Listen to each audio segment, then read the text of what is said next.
Hey y'all, IRIX Guy here, and I want to start this video with a shout out to Archie Luxury, Archibald Chesterfield III, because without him we would not know anything about wristwatches.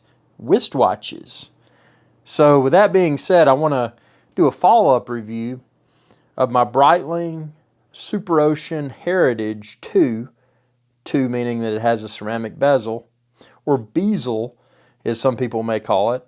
And I want to talk about, the good, the bad, the ugly. I got this in September of 2019 at the Breitling authorized dealer in St. Thomas. If you ever go to St. Thomas, Charlotte Amalie waterfront, go in there, ask for Steve at Little Switzerland and say, hey man, Captain IRIX Guy referred me to you. Steve at Little Switzerland in St. Thomas waterfront, Charlotte Amalie waterfront, will treat you right. Actually, when I purchased this piece, I knew when I went in that I was going to go 42 millimeter. But even though I knew I was going to go 42 millimeter, when I went into the AD, the authorized dealer, I tried on the 44 and I liked it a lot too. I've got a 7.5-inch wrist. But I ended up getting the 42 just because my gut told me. And we're going to talk about this in depth. So, currently, it is 2021, June of 2021. What have I learned about this timepiece? What do I like? What do I dislike? Would I buy it again? So for starters, let's start with the bezel. And this is something you may not be familiar with, but listen to this.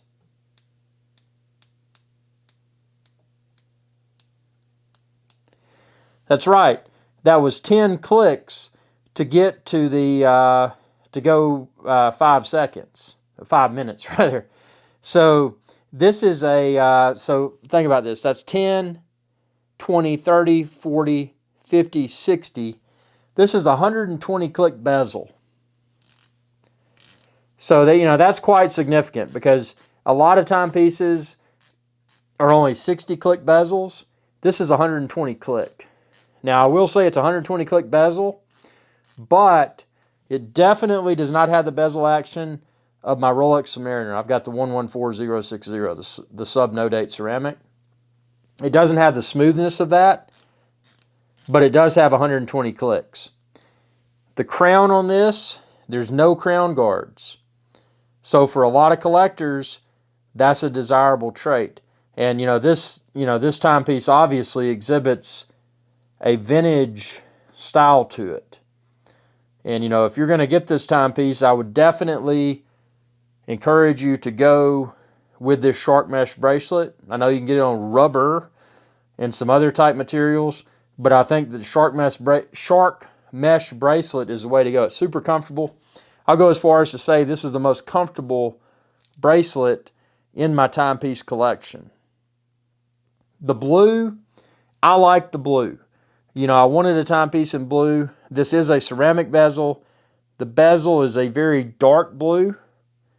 And then the dial is kind of a, I don't really know how you'd refer to it, but it's a lighter blue. And it's not faded. I mean, I've worn this out in the oceans and lakes of the world, but in hot tubs and saunas and all that stuff too. But yeah, there's no patina, at least that I'm aware of, on the dial or the bezel. And honestly, a ceramic bezel is probably not going to exhibit patina anyway. The case, I think in 42, again, I've got a 7.5-inch wrist. I think the case in 42 is perfect. I wouldn't, I tried the 44 on, which looked really good, and I was torn between it and the 42. I went with the 42. The reason I went with the 42 is that my Rolex is 40 millimeter, and this feels bigger than that. So if I went with 44, then I'm getting into my Panerai Luminor territory. So, I wanted something that was a good size, comfortable. Again, this bracelet, this shark mesh bracelet, is probably the most comfortable bracelet that I own. It's just really nice. Now, there are a few things to point out. This clasp, deployant, not deployment, like a lot of people may say, this deployant clasp, this feels good, but it feels kind of thin. You know, if I wear this, you know, if you're wearing this as an everyday piece, you know, one and done type watch, you know, and I'm not saying it's cheap by no means. It feels really good. But, you know, how well is this going to hold up over time? I'm not sure. Because, you know, again, I bought this in September of 2019. It is a polished clasp.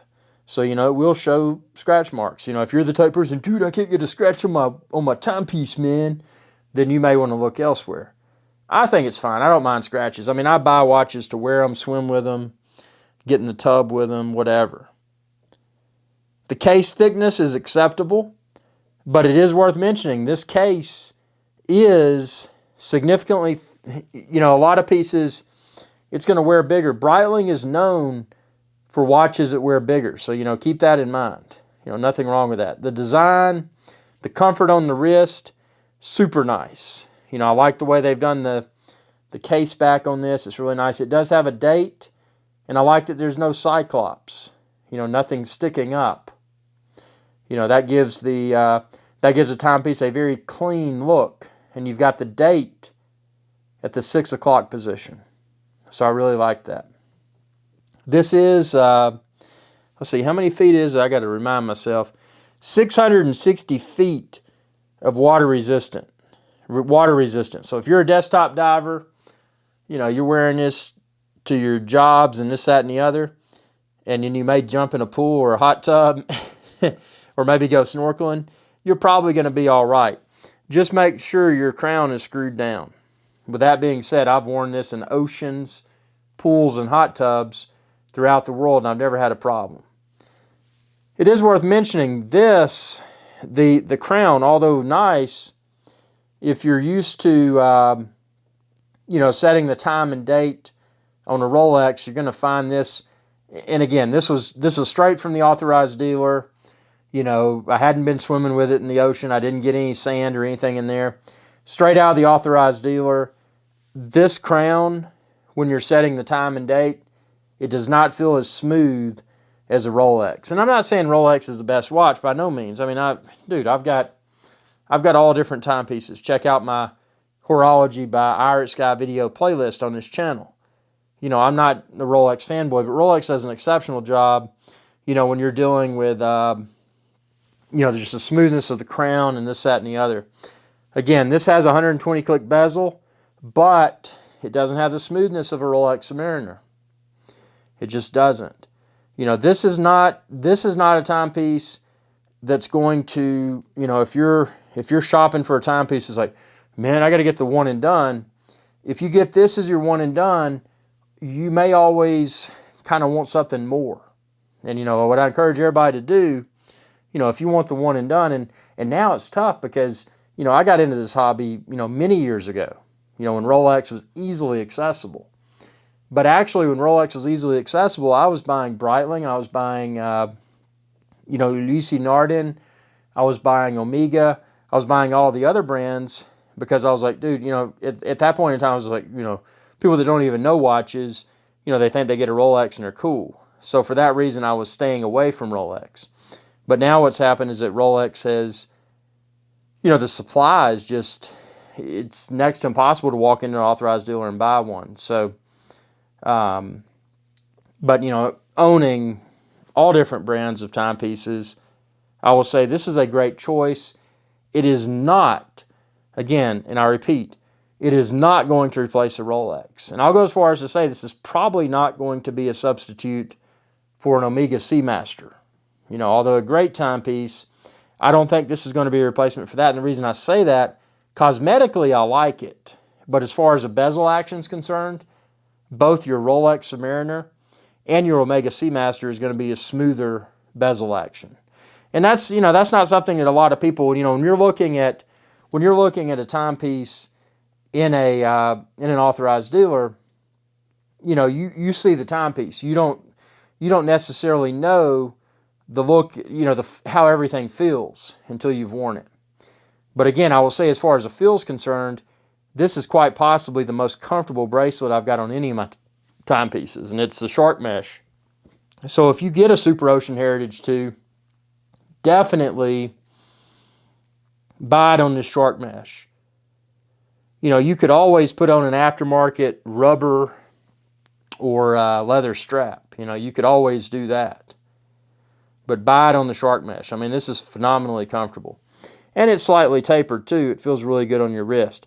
And again, the deployment clasp is very nice. The only, you know, constructive criticism I was giving is that, you know, maybe they could make these pieces, this piece right here, that's very nice. But this little clasp right here, it seems to be a little bit thin. But again, I mean, maybe it'll last a lifetime. Who knows? It'll last a lifetime for me, I know, because I wear multiple timepieces. Not at the same time, but, you know, I rotate. But I think as far as, you know, again, the highlights of this piece, it's got a very unique look. It's not trying to be a Rolex Submariner. It's not trying to be anything else. It's got its own identity. It's got the ceramic bezel. You know, if you're looking for patina, you may want to go with the SuperOcean Heritage, the predecessor. This is the SuperOcean Heritage II. It's got the ceramic bezel. Ceramic is nice because unless you hit it really hard, it's probably not going to scratch. It's probably not going to break. But it's also probably not going to show patina. So if you want a bezel that's going to show a good patina, you may want to go with the predecessor. There's several sizes available. I know there's a 42, which I have right here. There's a 44 and I think a 46. You know, depending upon what your wrist size is, you can find one that fits you. I think, and again, comment below and tell me what you think, but I think a lot of people will say that 42 is probably the best choice. You know, if you chose in the future to sell or trade, going with a 42, you'll probably have, you know, a larger customer base. It's just, it's a more normal, I shouldn't say normal, that sounds offensive, but it's a more across the board size. You know, typically for a man's watch in the past, it used to be 36. 36 is on the small side now. I would say today, being 2021, probably between 40 and 42 millimeters is kind of the sweet spot. You know, unless you want a large timepiece, you probably don't want to go above 42. And a lot of people may not want to go above 40. But I think 42 in this is a good thing. I think I would probably go with black or blue. I like the blue. But it is worth mentioning, when I tried this on, I did, they had the black with the gold. And that was a very, very nice look. So I would, you know, I definitely encourage you to check that one out. But as far as the dial, you know, it is dimensional. I don't think these are hand-laid markers. I mean, obviously at this price point, you probably wouldn't expect to get hand-laid markers, but they do a good job. Breitling does a really good job of what they do. And, you know, it is a chronometer, a certified chronometer. So, you know, you're not buying something subpar at all. You know, this is a very nice piece. I've enjoyed wearing it. Would I buy it again? Without a doubt. Would I buy the black or the blue? You know, if I did it again, I might would have gotten the black with the gold on it. That was a cool look. But I'm glad I got what I got, because blue is more unique. I think it is. And I'm satisfied with my decision. You know, I rotate everything. I wear this every few weeks, just like my other timepieces, and it always feels comfortable. Again, probably the most comfortable bracelet that I've got in my current rotation, this shark mesh Breitling bracelet. So I would highly recommend it. I mean, if you're on the fence, you know, again, who would this not be for? This would not be for someone that wants to get a one and done. You know, if you want to get a one and done and you've got Rolex on your mind, dude, just get a Rolex. You know, because otherwise you're not going to be happy.